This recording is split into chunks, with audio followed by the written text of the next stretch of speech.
देखिए, पिछले 24 से 48 घंटों में ना हालात पूरी तरह से हाथ से निकलते जा रहे हैं। और सबसे चिंता की बात यह है कि जो न्यूक्लियर शब्द है, जो पहले कभी कभार ही सुनने को मिलता था, एक दूर की कौड़ी लगता था, वो अब इस पूरी बातचीत के बिल्कुल सेंटर में आ गया है। तो चलिए थोड़ा और गहराई में चलते हैं और समझते हैं कि हो क्या रहा है। असल में दो ऐसी बड़ी बातें हुई हैं, दो बड़े डेवलपमेंट्स, जिन्होंने इस पूरी सिचुएशन को एक बहुत ही खतरनाक मोड़ पे लाके खड़ा कर दिया है। पहली चीज तो ये है कि अब इसमें न्यूक्लियर एंगल आ गया है। मतलब अब परमाणु हमले की बातें हो रही हैं, जो पहले कभी थी ही नहीं। और दूसरी चीज, डोनाल्ड ट्रंप का वो 48 घंटे का अल्टीमेटम। ये एक ऐसा अल्टीमेटम है जो आने वाले कुछ ही घंटों में मतलब बहुत बड़ी उथल-पुथल मचा सकता है। यही वो दो चीजें हैं जो इस लड़ाई को एक बिल्कुल अलग और खतरनाक लेवल पर ले जा रही हैं। तो सबसे पहले उस घटना पे आते हैं जिसने इस न्यूक्लियर वाली बात को इतना बड़ा बना दिया, और वो है ईरान का हालिया हमला। अब देखिए, मीडिया में खबरें चलीं कि ईरान ने इजराइल की न्यूक्लियर फैसिलिटी पर ही हमला कर दिया, लेकिन असल में कहानी थोड़ी अलग और ज़्यादा सोची समझी है। हमला सीधे उस न्यूक्लियर रिसर्च सेंटर पर नहीं हुआ, बल्कि उसके ठीक पास वाले शहर डिमोना पर हुआ। और ये कोई गलती नहीं थी, ये एक बहुत साफ मैसेज था। अच्छा, ये समझना बहुत जरूरी है कि डिमोना इजराइल के लिए सिर्फ कोई बिल्डिंग या फैसिलिटी नहीं है। वो उनके नेशनल आइडेंटिटी, उनकी सुरक्षा का दिल है। सोचिए, 1967 के आसपास इजराइल को अपना पहला न्यूक्लियर हथियार यहीं से मिला था, तो इमोशनली भी ये जगह उनके लिए बहुत ज़्यादा मायने रखती है। इसकी गंभीरता को समझने के लिए एक उदाहरण लेते हैं।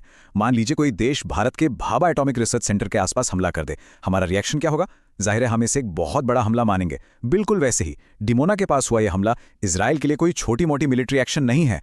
वो इसे अपने अस्तित्व पर, अपनी एग्जिस्टेंस पर सीधा खतरा देख रहे हैं। और इस हमले ने एक बहुत बड़ी बल्कि चौंकाने वाली बात सामने ला दी है। इजराइल का वो मशहूर एयर डिफेंस सिस्टम जिसके बारे में सब बात करते हैं, आयरन डोम, पेट्रियट सिस्टम, थार्ड, वो सब पूरी तरह फेल हो गया। ईरान की मिसाइलें इन सबको भेद कर अंदर आ गईं। तो ईरान का मैसेज बिल्कुल क्लियर है, अब इजराइल का एयर स्पेस हमारे कंट्रोल में है। हम जब चाहें, जहां चाहें हमला कर सकते हैं। चलिए अब आते हैं उस दूसरे बड़े फैक्टर पर जिसने इस पहले से लगी आग में और घी डालने का काम किया है, और वो है डोनाल्ड ट्रंप का अचानक आया एक अल्टीमेटम। और ये कोई हल्की फुल्की धमकी नहीं है, ये एक सीधी बहुत गंभीर चेतावनी है। ट्रंप ने साफ साफ कहा है कि अगर ईरान ने स्ट्रेट ऑफ हॉर्मुज़ को नहीं खोला तो अमेरिका ईरान का पूरा पावर ग्रिड तबाह कर देगा, मतलब पूरे देश को अंधेरे में डुबो देगा। इस एक धमकी ने इस पूरे कॉन्फ्लिक्ट में एक बिल्कुल ही नया और केओटिक, मतलब अराजक मोड़ ला दिया है। लेकिन ईरान इन धमकियों से पीछे हटने वालों में से नहीं है। ट्रंप की धमकी आई और कुछ ही घंटों के अंदर ईरान का जवाब भी आ गया। उन्होंने अपनी जवाबी प्लानिंग बिल्कुल क्लियर कर दी।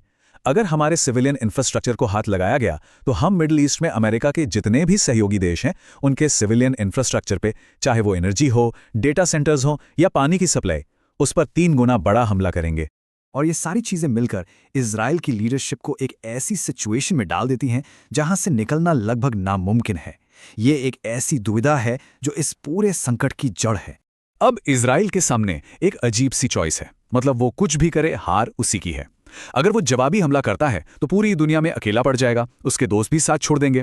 और अगर वो चुप बैठ जाता है, हमला नहीं करता, तो उसकी जो एक ताकतवर वाली इमेज है वो टूट जाएगी, और ये ईरान के लिए एक बहुत बड़ी जीत मानी जाएगी। और बस यहीं पर एंट्री होती है सैमसन ऑप्शन की। ये इजराइल की एक पुरानी मिलिट्री डॉक्ट्रिन है, एक सिद्धांत है। इसके तहत अगर इजरायली लीडरशिप को कभी भी ये लगे कि अब देश का अस्तित्व ही खतरे में है, मतलब देश बचने वाला नहीं है, तो वो आखिरी हथियार के तौर पर न्यूक्लियर हमला कर सकते हैं। और जो चीज़ पहले सिर्फ किताबों में थी, वो अब एक असली पॉसिबिलिटी, एक वास्तविक संभावना बनती दिख रही है। यहां पर एक और दिलचस्प बात सामने आ रही है, एक तरह का विरोधाभास। इजराइल अभी कह रहा है कि उसके नागरिकों पर क्लस्टर बमों का इस्तेमाल हो रहा है और इसकी निंदा कर रहा है, लेकिन यही इजराइल है जिसने हाल ही में गाजा और लेबनान में खुद ऐसी कार्रवाइयां की हैं। तो कई एनालिस्ट इसे एक बहुत बड़ा पाखंड या हिपोक्रेसी मान रहे हैं। तो सवाल वही है, अब आगे क्या? इस लड़ाई को रोकना, इसे डी एस्केलेट करना बहुत मुश्किल लग रहा है। क्यों? क्योंकि दोनों ही तरफ के लोग अपनी अपनी जिद पर, अपनी अपनी मांगों पर अड़े हुए हैं। ईरान की तरफ से तो कोई बातचीत का मूड ही नहीं है, वो सीधी सीधी अपनी शर्तें रख रहे हैं। पहली शर्त, हमें आयरन क्लैड गारंटी चाहिए, मतलब पक्की गारंटी कि भविष्य में कोई हमला नहीं होगा। दूसरी शर्त, अमेरिका मिडिल ईस्ट से अपने सारे मिलिट्री बेस हटाए। और तीसरी, हमारे नुकसान की भरपाई की जाए, शायद हमारे जो पैसे फ्रीज हैं उन्हें रिलीज करके। तो ये कोई नेगोशिएशन पॉइंट्स नहीं हैं, ये सीधी सीधी डिमांड्स हैं। और इसी बीच जो G7 जैसे वेस्टर्न देश हैं, उनके जो बयान आ रहे हैं वो सारा का सारा दोष सिर्फ ईरान पर डाल रहे हैं। उनके बयानों में अमेरिका या इजराइल ने क्या किया उसका कोई जिक्र तक नहीं है। मतलब ऐसा दिखाया जा रहा है जैसे ये पूरी लड़ाई सिर्फ ईरान ने ही शुरू की है, और इस एक तरफा नजरिए की काफ़ी आलोचना भी हो रही है। और ये सब हमें एक आखिरी और बहुत परेशान करने वाले सवाल पे लाके छोड़ देता है।